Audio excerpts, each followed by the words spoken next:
That's crazy. Next one I want to get into.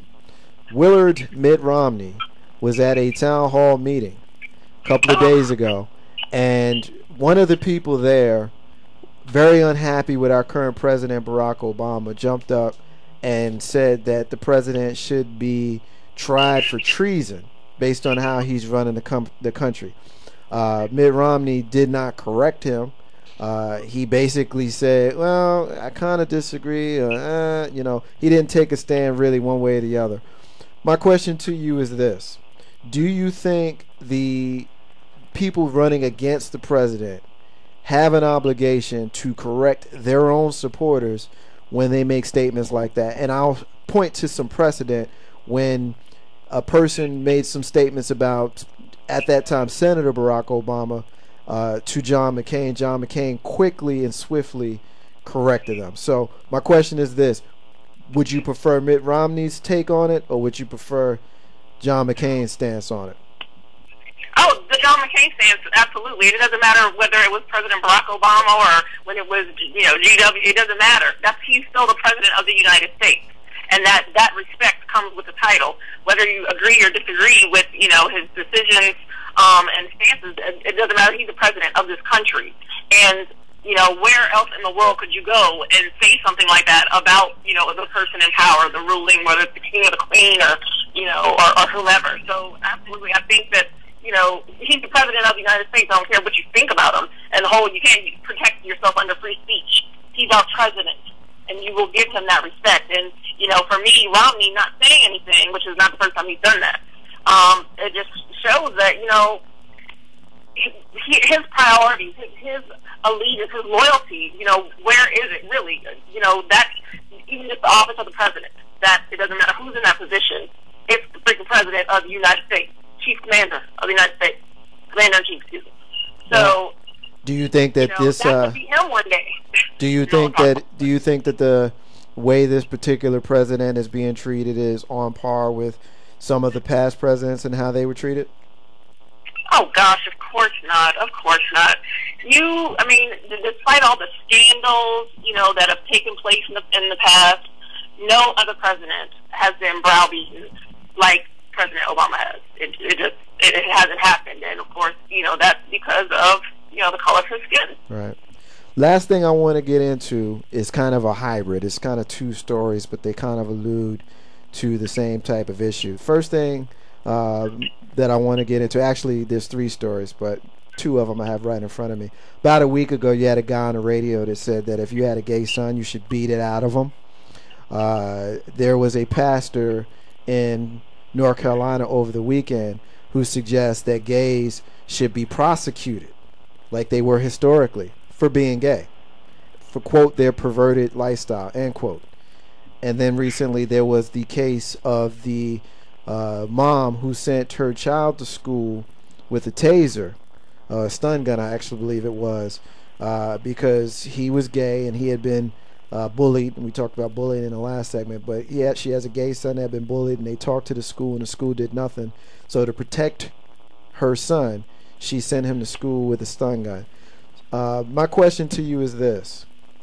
With all of the news and all of the court cases and all of this going on with the persecution of the gay community in the world today, or in the United States I should say today, do you think it's appropriate that these people are treated the way that they're treated?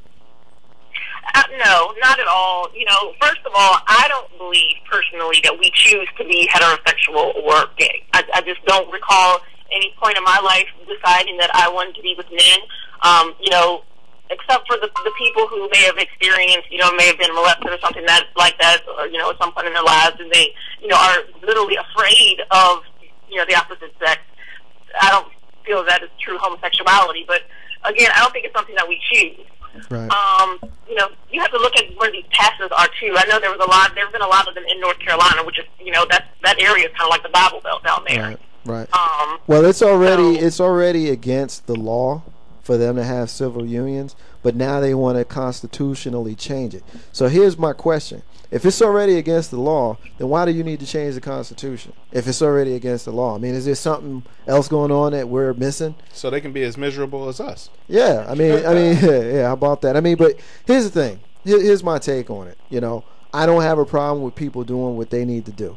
If you need to, you know, get married to your partner to be happy, I don't have a problem with it. You know, if you're gay, you're gay. If you're straight, you're straight. I don't think that's something that we need to legislate.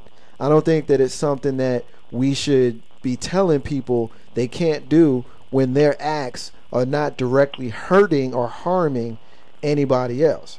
You know, and I think anytime we look at other people and the choices that they make, and we decide that the way to solve a problem that's not even mine, and I'm not saying being gay is a problem, but I said that to kind of make the point, we want to go ahead and beat the gay out of them. Seriously? Beat the gay out of them. I mean, how does that sound? Beat the gay out of them. You know, and the school didn't take this parent and this child's complaint serious enough to investigate it, where they felt their only recourse was for him to go to school. And the only reason why we found this out, the only reason why this story came out, was because he was being bullied. And they attacked him. And he took it out to defend himself in self-defense after having already tried to get some help. You know, so I know gay people. I have gay friends. You know, I hang out with them. I have no problem with that. I have gay family members. I have no problem with that. And I just don't understand why we, as black people, and I'm going to go there for anybody that's listening, call in 804-447-0601 and dispute me on this one. We as black people who understand the persecution that you have, and you know, I get the whole argument, well, we didn't choose to be black, we are. I get all that, but at the end of the day, you are who you are. So we as black people, we want to kind of, you know, frown on somebody else, and we want to throw salt on them because of how they are. Whereas historically, we were persecuted for 400 years in this country, and we still are. How do we do that? Anybody? And, you know, I just feel like there's so many more important things for us to be concerned about than, you know, what two consenting adults are doing in their, you know, in the privacy of their own home. You know, it's just so ridiculous that people focus on that. Even with, you know, I know this is taking a little further, but, you know, gays adopting children. You know, look at how many children are, you know, molested by their heterosexual, you know, parents. It happens all the time. You know, and it just things like that shouldn't even come into the equation. You know, you're not a good person or a bad person based on who, you know, your which sex you prefer to have sex with. Yeah. So, to me, I think it's people get so riled up. It's none of your business. Basically, it is none of your business. I mean, and I'm gonna touch on this in my rant later, but it's all about evolving, and we just have some people who have not evolved yet. They're still in their infantile stage, and until they evolve up from caveman, they're gonna still be cavemen.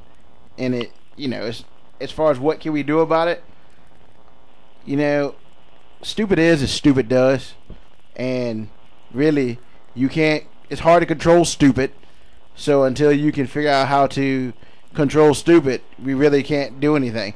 And I'm not saying stupid as in, you know, just stupid. I'm just saying is, you know, everybody has their own personal beliefs, and I get that.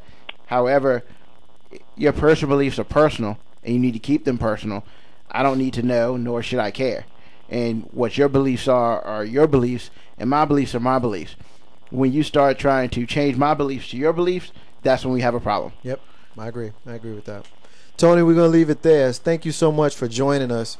We know you joined us a while ago, and we've been trying to get our schedule right to have you join us again, and we're going to definitely work on getting that done. Thank you so much. You bring a lot to the show, and we want to thank you for it. Thank you for having me, and you guys keep it up. I love the show. Entertaining and informative. Keep it up. We appreciate it. Have a good night. Ain't no half stepping. Right, Marcus J. We're going to leave it there. We're going to take our final break of the night. And when we come back, we got the rants and we got the closings. Big Rube's got a lot to say, and so does Carlton Banks. Ain't no half stepping. Marcus J. Be back in a minute. Here's a French kiss. I dismiss all you chicks.